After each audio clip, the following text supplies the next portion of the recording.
कांग्रेस को ये तक कह दिया कि कांग्रेस अगर नहीं होती तो क्या क्या देश में नहीं होता, क्या क्या इमरजेंसी जैसी बातें नाम तक बदल दीजिए और नाम तक बदलने की बात नाम भी बदल देना चाहिए, उस पर आपको क्या कहना क्या कहेंगे आप?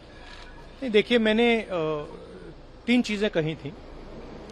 एक कहा था कि 2 हिंदुस्तान बनाए जा रहे हैं, एक चुने हुए अमीर लोगों का, दूसरा करोड़ों गरीब लोगों का। दूसरी बात मैंने कही थी कि हमारे सब इंस्टीट्यूशंस वो एक के बाद एक कैप्चर किए जा रहे हैं, इससे देश का नुकसान हो रहा है। और तीसरी बात मैंने कही थी कि चाइना और पाकिस्तान अब एक हो गए हैं और ये हिंदुस्तान के लिए बहुत डेंजरस चीज है। इन चीजों का जवाब प्रधानमंत्री ने नहीं दिया। मैंने पहले भी कहा था, कोविड के बारे में कहा था कि देखिए, कोविड से खतरा है और किसी ने मेरी बात नहीं मानी, प्रधानमंत्री ने भी नहीं मानी। अब मैंने हाउस में बोला है कि चाइना और पाकिस्तान से खतरा है और इसको सीरियसली लेना चाहिए, ये मजाक नहीं है। और ये बाकी जो 2 इश्यूज हैं इनको भी सीरियसली लेना चाहिए, ये मजाक नहीं है। ये देश को कमजोर किया जा रहा है। इसके बारे में प्रधानमंत्री ने कुछ कहा नहीं। तो अब हाँ,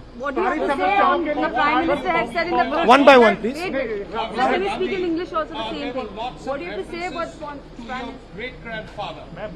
What do you make of those references? Look, my great-grandfather served this country.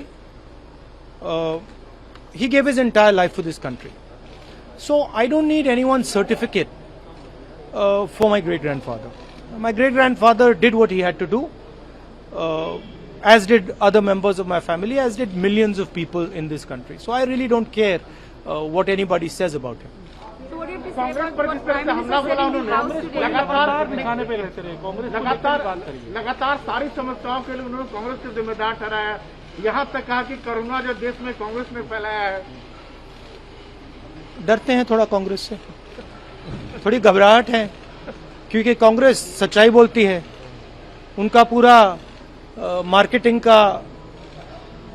का धंधा है, उनके रिश्ते हैं, उनके मित्र हैं, तो झूठ फैलाया हुआ है, तो अंदर डर तो होगा। और वो दिखा, वो पार्लियामेंट में दिखा, मतलब पूरा का पूरा भाषण कांग्रेस के बारे में, कांग्रेस ने क्या नहीं किया, जवाहरलाल नेहरू, इनके बारे में। मगर बीजेपी ने जो किया, उनके जो वायदे थे, उनके बारे में तो प्रधानमंत्री ने कुछ बोला नहीं। तो कुछ ना कुछ तो है, डर तो है। Thank you very much.